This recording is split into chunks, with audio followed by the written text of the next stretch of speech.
Chapter 11. Hermione wasn't quite ready to introduce Scorpius to their recently changed relationship, but she suspected her son had already noticed. Still, Scorpius stuck to discussing books and random topics with Draco over the dinner table every night. That was another interesting thing. No one else had ever stepped up for Scorpius, yet Draco delighted in it. She saw raw happiness flicker across his face each time his name was called, with childlike whimsy, and she found her heart clenching even when she expected it. They made time for one another in between other commitments. He visited her for lunch when she couldn't get away from work, and Victoria would always let her know her boyfriend was there in a sing-song voice that Hermione still couldn't hold back a quiet laugh over. When he got the chance, or when she allowed, as he seemed hesitant to ask, Draco took her to dinner. Most of the time, he invited Scorpius as well. It felt like the perfect picture of happiness, and most of the time Hermione didn't dwell on the way they'd slipped so easily into domesticity. That was until tonight. Scorpius lugged a bin down the stairs, the one that was filled to the brim with board games they had accumulated over the years. Draco met her gaze over the table while she carted her fingers through her hair. "What's that?" he asked, kneeling beside Scorpius. Picking up her mug, Hermione made her way to the sofa in front of them, crossing her ankles while taking a long drink. "Board games." A wry grin twisted her lips. "He's been itching to beat you in cards this week." Her brows nearly shot into his hairline.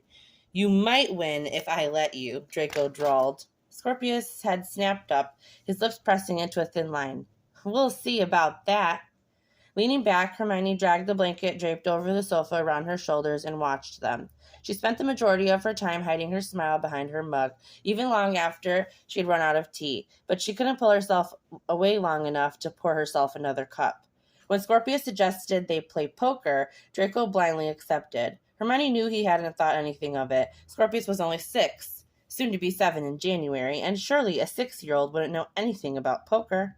Except he did, because there were only so many ways to pass time when the power temporarily went out, and her son was a quick learner. "What do I win?" Scorpius beamed. Sputtering, Draco pulled his wallet from his back pocket. "I'm not entirely sure what just happened."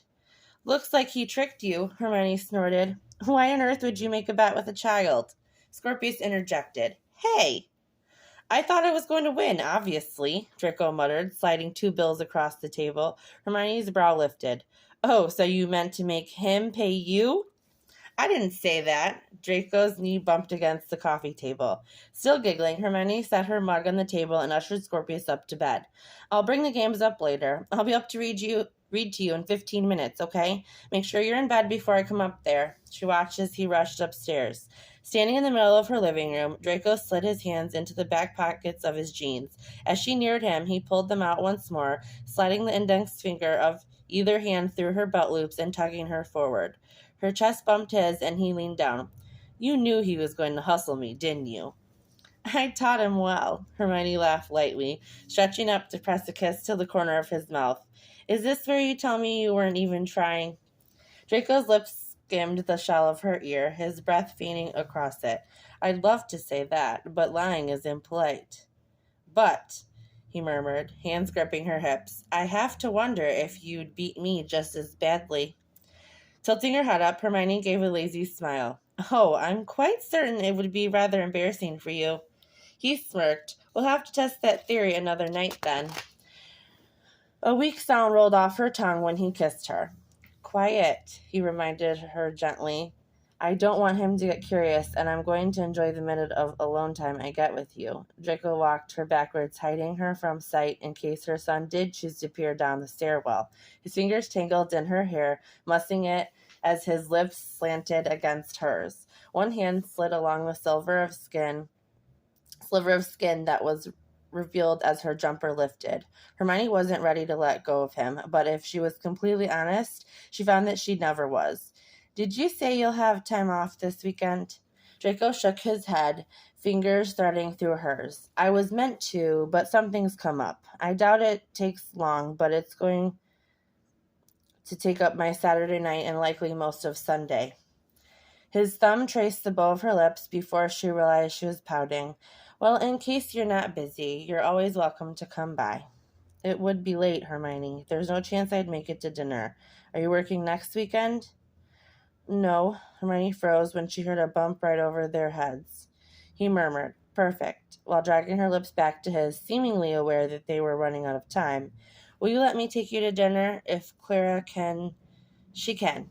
Hermione sounded too eager, and heat rose in her cheeks. "I mean, I'll make it work."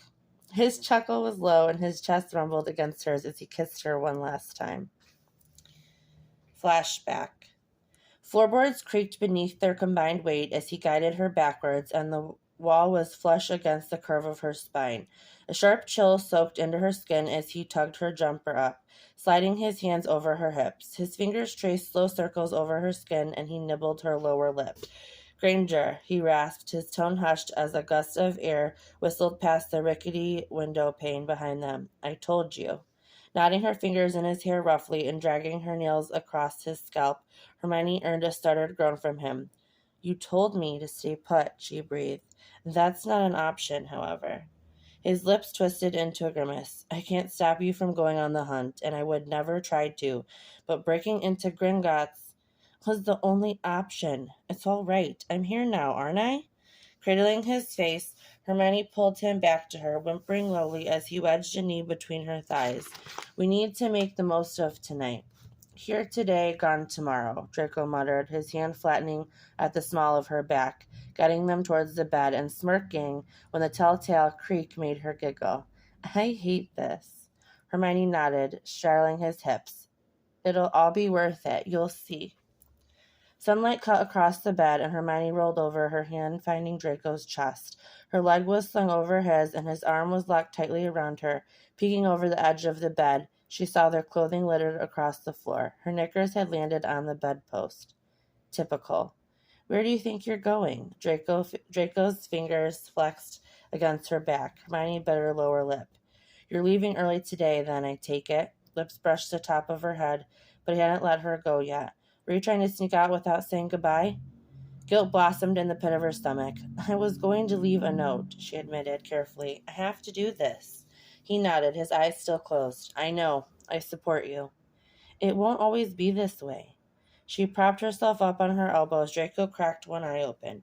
"I should hope not, but even when Potter wins, there's no guarantee the Ministry won't throw me in with the rest of the Death Eaters." Her eyes narrowed, and Hermione blew out a harsh breath. "They would sorely regret attempting it. You're not a Death Eater, no matter what's on your arm. That doesn't define you." "I let them into Hogwarts," much like he always did. Draco shrugged. Swallowing, she cupped his cheek, and a soft smile graced her lips when he leaned into her. "You left them, too." "Come here," he whispered. "I never know how long you'll be gone." Draco rolled her onto her back, pressing into her. It was a Tuesday morning when she shut up, roused from a deep sleep, and she clutched at her throat. Sweat had formed on her brow, and there was a familiar ache between her thighs. It had been a dream. She was certain of it. Even now she was barely holding on to the explicit images that had cut right through her. Draco. But not quite.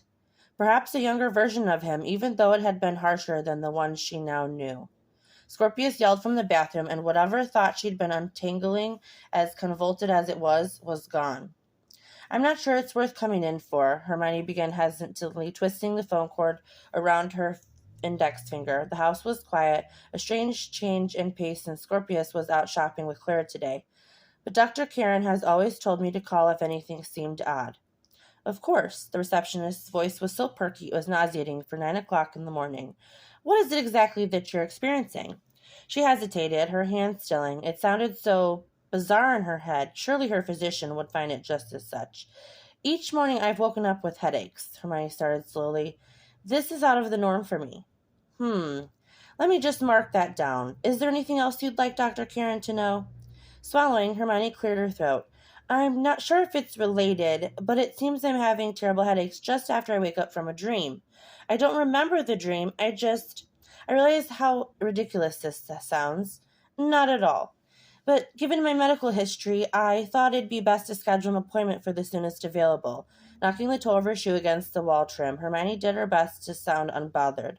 It would end up being nothing, at least the subject of her dreams that she couldn't even recall, and developing migraines would just be another note in her medical record. Just another side effect of long-term amnesia. It's probably nothing to worry about, Hermione coached herself, but she didn't believe it. The clerk popped her bubblegum on the other end of the line. Absolutely. Our soonest available slot would be on Thursday at 2 o'clock. Could you make that happen?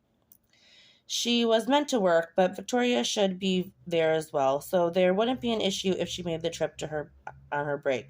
Clara would already have Scorpius. Yes, that's perfect. It was probably nothing.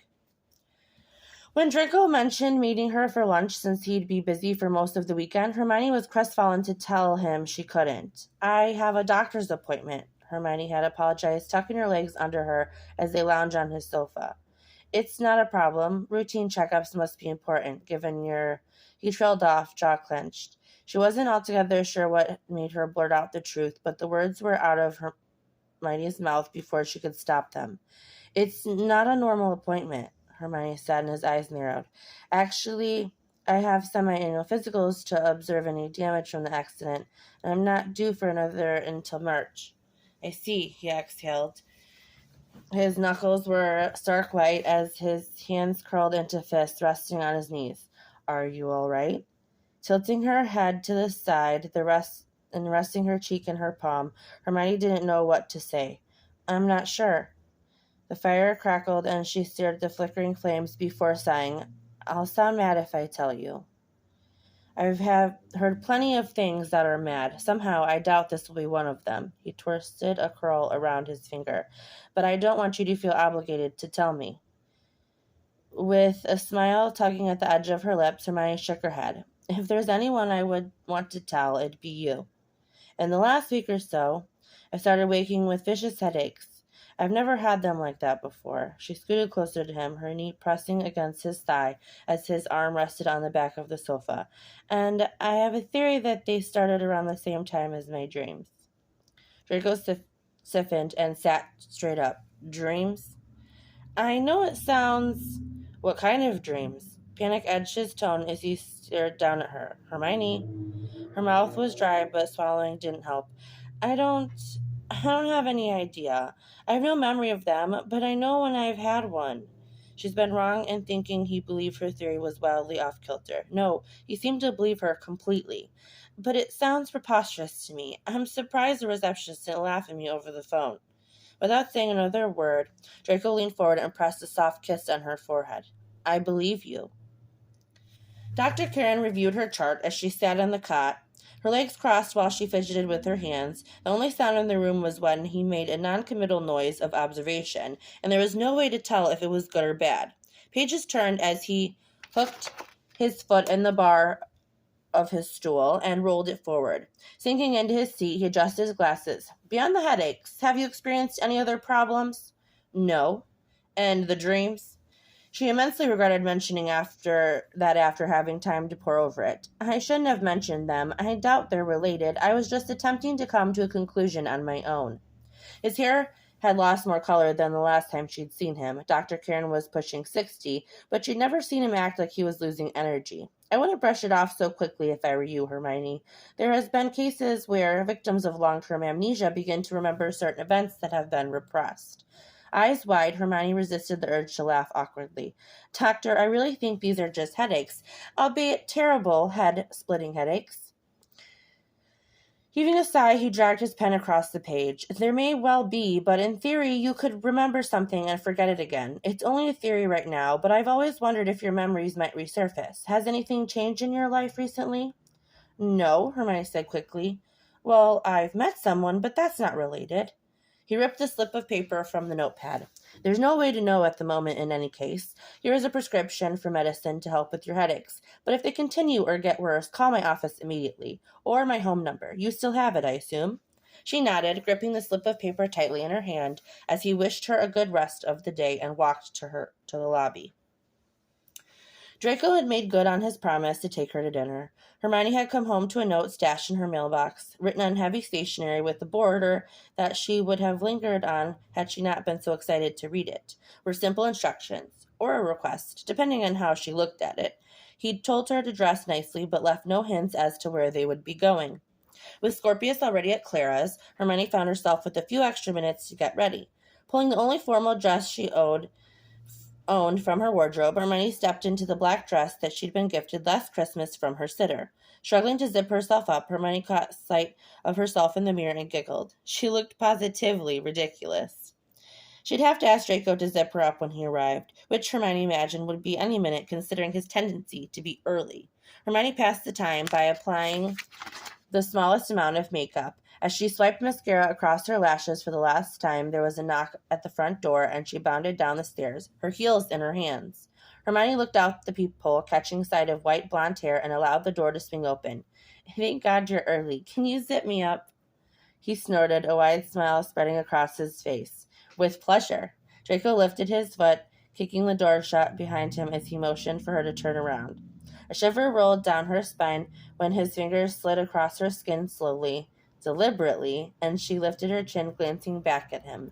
Wearing the trademark smirk that she had become accustomed to, Draco dipped his head and kissed a slow path down her neck. You look stunning, he murmured, lightly nipping her sensitive flesh as he pulled the zipper upward. I've been looking forward to this all week. She whimpered, pressing her back closer to him, and if she was ever asked, she'd swear it was an accident that she wiggled her ass against his pelvis. Were you looking forward to going to dinner, or...